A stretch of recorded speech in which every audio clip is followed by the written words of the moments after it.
السلام علیکم ورحمۃ اللہ وبرکاتہ۔ معزز سامعین، اگر آپ ہمیں پہلی بار سن رہے ہیں یا پہلی بار ہماری ویڈیو کو دیکھ رہے ہیں تو جزاکم اللہ، اور چینل پر وزٹ کرنے کے لیے شکریہ۔ ہماری ساری ویڈیو دین اور شریعت کے احکامات پر مبنی ہے، یعنی شروع سے اگر آپ ہماری ویڈیو دیکھ رہے ہیں تو آپ جانتے ہوں گے کہ ہم نے اب تک اسلام، ایمان اور وضو کے مختصر مسائل اور فضائل بیان کر دیے ہیں۔ آج کی اس ویڈیو میں ہم غسل سے متعلق کچھ باتیں بیان کرنے جا رہے ہیں، تو ہماری ویڈیو کو آخر تک ضرور دیکھیے۔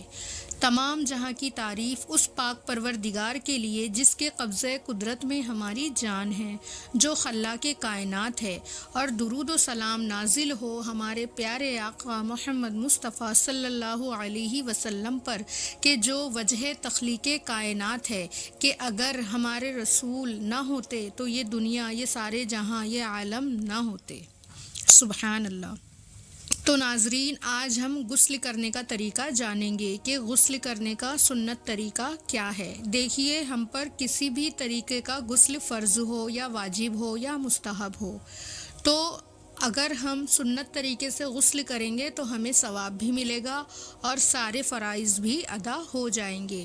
تو آئیے جانتے ہیں کہ غسل کرنے کا مسنون طریقہ کیا ہے۔ اب یہ بھی جان لیں کہ جن چیزوں سے غسل واجب ہوتا ہے انہیں ہم آنے والی ویڈیو میں تفصیل کے ساتھ ذکر کریں گے۔ ابھی آپ صرف اتنا جان لیں کہ اگر جنابت کی وجہ سے، یعنی ہم بستری کی وجہ سے، حیض و نفاس سے فارغ ہونے کے بعد جو غسل واجب ہوتا ہے، اگر فرض غسل ہے تو اس کی نیت کرنا ضروری ہے۔ اور جو نیت ہے، ہم بتا چکے ہیں کہ نیت یہ ارادے کا نام ہے، یعنی اگر جس دن ہم نے یہ ارادہ کر لیا کہ آج ہمیں نہانا ہے، پاکی حاصل کرنا ہے، تو سمجھ لیجئے کہ یہی نیت ہے۔ اب الگ سے آپ کو اس کے لیے کوئی دعا یا کسی طریقے کے وظیفے پڑھنے کی ضرورت نہیں ہے، بلکہ نیت جو ہے یہ دل کے ارادے کا نام ہے۔ تو آئیے شروع کرتے ہیں۔ نبی کریم صلی اللہ علیہ وسلم کے سنت طریقے کے مطابق سب سے پہلے گٹوں تک، یعنی پہنچوں تک 3 مرتبہ دھونا ہے۔ پھر استنجا کی مقام کو، یعنی اگر گندگی لگی ہوئی ہے کسی بھی طریقے کی بدن پر یا کہیں پر بھی یا شرمگاہ پر، تو سب سے پہلے ہمیں اسے صاف کرنا ہے، یعنی دھو لینا ہے۔ جس طریقے سے ہم نماز کے لیے وضو کرتے ہیں، اسی طریقے سے ہمیں مکمل وضو کرنا ہے، کہ سب سے پہلے ہم اپنے ہاتھوں کو دھوئیں گے کہ ہمارے ہاتھوں میں کسی بھی طریقے کی گندگی لگی ہوئی نہ ہو۔ اس کے بعد اگر جسم پر جس مقام پر بھی کوئی گندگی لگی ہوئی ہے تو ہم اسے صاف کریں گے، ٹھیک ہے۔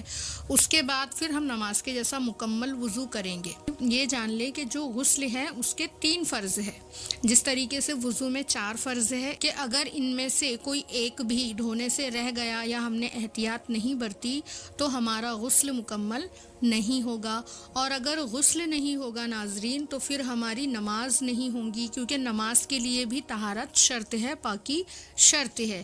اسی لیے غسل میں جو چیزیں فرض ہے ان کا ہمیں احتیاط کے ساتھ خیال رکھنا ہے، کہ تکلف سے مطلب ہم دھیان رکھیں گے کہ یہ چیزوں سے پانی بہنا بالکل ضروری ہے، کوئی بھی چیز خشک نہیں رہنا چاہیے ورنہ غسل نہیں ہوگا۔ تو غسل کا سب سے پہلا جو فرض ہے وہ ہے کلی کرنا۔ اب کلی کس طریقے سے کرنا ہے؟ ایسا نہیں کہ بس تھوڑا سا پانی منہ میں لیا اور پھر اگل کر اسے ہم نے گھمایا اور پھینک دیا، نہیں، بلکہ ہمیں احتیاطاً پانی کو اس طریقے سے منہ میں گھمانا ہے کہ دانتوں کے پیچھے، زبان کی کروٹوں میں، حلق کے کنارے تک پانی خوب اچھے طریقے سے پہنچ جائے۔ اور اگر ہمارے منہ میں ہوتا ہے، بہت سے لوگوں کو عادت ہوتی ہے کہ چھالی وغیرہ کھاتے ہیں، تو وہ اگر کہیں اٹکی یا گوشت کا پرزہ ریزہ وغیرہ کہیں اٹکا ہوا ہے تو ہم اسے بھی احتیاط کے ساتھ چھڑا لے، تاکہ کوئی بھی جگہ پانی بہہ جانے سے خشک نہ رہ جائے، ٹھیک ہے۔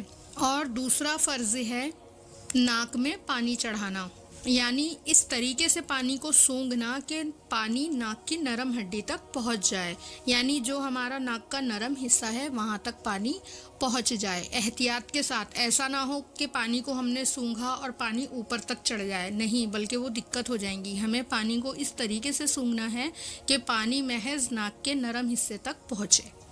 اور خواتین کے لیے اگر ناک میں کوئی زیور وغیرہ پہنا ہے، جیسے لونگ وغیرہ پہنتی ہے خواتین، تو انہیں چاہیے کہ وہ اسے اپنے ہاتھ سے گول گھما لے یا حرکت دے دے، تاکہ پانی ناک کا جو سوراخ ہے اس میں بھی پہنچ جائے۔ اور یہی حکم کان کی بالیوں کا ہے، یعنی کان میں جو زیور وغیرہ لیڈیز پہنتی ہے تو انہیں اس وقت بھی خیال رکھنا چاہیے کہ ہم اسے حرکت دے دیں، تھوڑا گھما لے تاکہ پانی وہاں پہنچ جائے۔ اب غسل کا تیسرا فرض جو ہے وہ ہے پورے بدن پر پانی بہانا، یعنی سر سے لے کر پاؤں تک ہر حصے پر پانی کا پہنچانا، یہ فرض ہے۔ اگر بدن کا کوئی بھی حصہ پانی بہہ جانے سے رہ جائے یا سوکھا رہ جائے، جیسے بہت سے ایسے مقام ہیں جہاں پر اگر ہم تکلف کے ساتھ پانی نہ پہنچائے تو وہاں پہ پانی نہیں پہنچے گا، ہمیں پہنچانا لازمی ہے۔ اسی لیے خیال رکھے کہ ہم جب بھی غسل کریں اور جب پورے بدن پر ہم پانی بہائے تو ہر حصے سے پانی ہو کر بہہ جائے، ٹھیک ہے۔ جیسے بغل کے نیچے کا حصہ ہوتا ہے کہ جب ہم بیٹھتے ہیں ہاتھ ہمارے اگر ایسے چپکے ہوئے ہوتے ہیں تو اس جگہ پانی نہیں پہنچ پاتا، تو تکلف یعنی خیال سے ہمیں اپنے اس حصے پر بھی پانی پہنچانا ہے۔ اور اسی طریقے سے جو تھوڑے ہیلدی ہوتے ہیں، اگر بیٹھ کر نہا رہے ہیں تو اس وقت پیٹ میں جو ہے وہ بل سے پڑ جاتے ہیں، مطلب اسکن جو ہے وہ اکٹھی ہو جاتی ہے، تو اس جگہ کو بھی ہمیں وہاں پر پانی پہنچانا بہت ضروری ہے، ٹھیک ہے۔ اسی طریقے سے بیٹھتے ہیں تو ہمارا جو پنڈلی اور ران کا جو حصہ ہے یہ چپک جاتا ہے اکثر، تو اس حصے پہ بھی ہمیں احتیاط کے ساتھ پانی پہنچانا ہے۔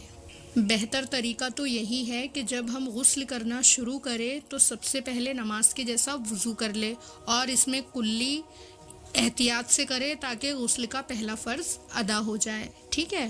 پھر اس کے بعد جب ناک میں پانی چڑھائے تو وہ بھی اس طریقے سے کہ بالکل ناک کا کوئی اندر کا حصہ پانی بہہ جانے سے نہ رہ جائے، یعنی اگر ریٹ وغیرہ یا کوئی گندگی جو سوکھ جاتی ہے ناک میں اگر وہ ہو تو اسے اپنے بائیں ہاتھ کی چھنگلی سے یعنی چھوٹی والی انگلی سے چھڑا لے احتیاط کے ساتھ، تاکہ وہاں پانی پہنچ جائے۔ تو 2 فرض تو یہ وضو میں ادا ہو جائیں گے۔ اب رہا کہ تیسرا فرض پورے بدن پر پانی بہانا، تو آپ یہ کریں کہ سب سے پہلے 3 مرتبہ اپنے سیدھے شولڈر پر پانی ڈالے یعنی کاندھے پر، اور 3 مرتبہ اپنے بائیں شولڈر پر پانی ڈالے، ٹھیک ہے۔ اور اس کے بعد سر سے لے کر پیر تک پورا پانی بہائے اگر لیڈیز ہے، اور اگر چوٹی بہت زیادہ سخت گوندی ہوئی ہے تو عورتوں پر گوندی ہوئی یعنی بندھی ہوئی چوٹی کھولنا ضروری نہیں ہے، بلکہ صرف بالوں کی جڑوں میں پانی پہنچانا ضروری ہے۔ ہاں اگر چوٹی اتنی ٹائٹ ہے کہ پانی وہاں تک نہ پہنچے یا بالوں میں تیل وغیرہ لگا ہو، ٹھیک ہے، تو اس وقت پھر بالوں کو کھول کر دھونا فرض ہے۔ اسی کے برعکس اگر کوئی مرد ہے اور ان کی چوٹی بندھی ہوئی ہے، یعنی بہت سے ہے ایسے دنیا میں مرد بھی ہوتے ہیں جو لمبے بال رکھنے کا شوق رکھتے ہیں، حالانکہ ہمارے نبی کریم صلی اللہ علیہ وسلم نے اس چیز سے منع فرمایا کہ مرد عورتوں کی مشابہت نہ کرے اور عورتیں مردوں کی مشابہت نہ کرے، یہ حرام ہے، ٹھیک ہے۔ تو مرد کی اگر چوٹی بندھی ہوئی ہے، چاہے ٹائٹ ہے یا ڈھیلی ہے، اس پر ہر حال میں چوٹی کھول کر اپنے بالوں کی جڑوں میں پانی پہنچانا فرض ہے۔ اس کے بعد پانی جب بہائے تو اس طریقے سے کہ پانی کو پورا اپنے بدن پر مل لے، ہاتھوں سے جس طریقے سے ہم تیل ملتے ہیں نا، یعنی پانی سے بدن کو ملنا ہے تاکہ کوئی بھی حصہ ہمارا پانی بہہ جانے سے نہ رہ جائے، یعنی خشک نہ رہ جائے، ٹھیک ہے۔ تو یہ ہے وضو کرنے کا مستون طریقہ۔ اور اگر ایسی جگہ ہم بیٹھ کر نہا رہے ہیں کہ جہاں پہ پانی اکٹھا ہوتا ہو یا نالی وغیرہ نہ ہو بنی ہوئی، پانی جمع ہو جاتا ہو، تو اس وقت وضو کرتے ٹائم ہم پیر نہیں دھوئیں گے، بلکہ پیر ہم پھر غسل کے آخر میں دھوئیں گے، ٹھیک ہے۔ اور اونچی جگہ پر بیٹھ کر غسل کرنا یہ مستحب ہے۔ تو ناظرین صرف ان باتوں کا خیال رکھے کہ غسل میں 3 فرض ہے، اگر کسی نے یہ ادا کر لیا تو اس کا غسل مکمل ہو جائے گا، لہٰذا مسنون طریقے سے یعنی سنت طریقے سے غسل کرنا یہ مستحب ہے، باعث ثواب ہے، اور نیت کرنا بھی ضروری ہے۔ اور اگر 3 فرض میں سے کوئی ایک حصہ ہمارا دھلنے سے رہ گیا یا کوئی جگہ خشک رہ گئی تو پھر ہمارا غسل نہیں ہوگا، ٹھیک ہے۔ تو جہاں جہاں پانی نہیں پہنچتا ہے وہاں ہمیں احتیاط سے پانی پہنچانا ہم پر لازم ہے۔ اب جیسے ناف کا حصہ جو ہے کسی کا بہت زیادہ گہرا ہوتا ہے تو ہمیں چاہیے کہ ہم وہاں پر انگلی گھما کر پانی کو پہنچائیں، ٹھیک ہے۔ اگر ہم ایسا کرتے ہیں تو انشاءاللہ ہمارا جو فرض ہے غسل کا یہ مکمل ادا ہو جائے گا، اور جب ہمارا غسل درست ہوگا تو ہماری طہارت مکمل ہوگی اور ہم ناپاکی سے پاکی حاصل کر لیں گے، اور اسی کے ذریعے پھر ہماری نماز، روزہ وغیرہ جتنی بھی عبادات ہے یہ ساری انشاءاللہ مکمل ہو جائے گی۔ اور اگر ہمارا غسل مکمل نہیں، یعنی ادھورا، ہم ناپاک رہ گئے اور اسی حال میں ہم نے نماز پڑھ لی، روزہ رکھ لیا، تو ہم گناہ گار بھی ہوں گے اور ان چیزوں کی ادائیگی بھی نہیں ہوگی، انہیں دہرانا ہم پر واجب ہوگا، ٹھیک ہے۔ تم ناظرین آج کے لیے صرف اتنا ہی، ہماری آنے والی ویڈیو کو ضرور دیکھیں، ہم ایسے ہی مسئلے مسائل آگے اور بیان کریں گے کہ غسل کن چیزوں سے واجب ہوتا ہے اور کن چیزوں میں غسل کرنا مستحب ہوتا ہے۔ آج کے لیے صرف اتنا ہی۔ اللہ تبارک و تعالیٰ سے دعا ہے کہ اللہ تعالیٰ ہمیں دین اسلام اور شریعت کے احکامات پر عمل کرنے کی توفیق عطا فرمائے۔ السلام علیکم ورحمۃ اللہ وبرکاتہ۔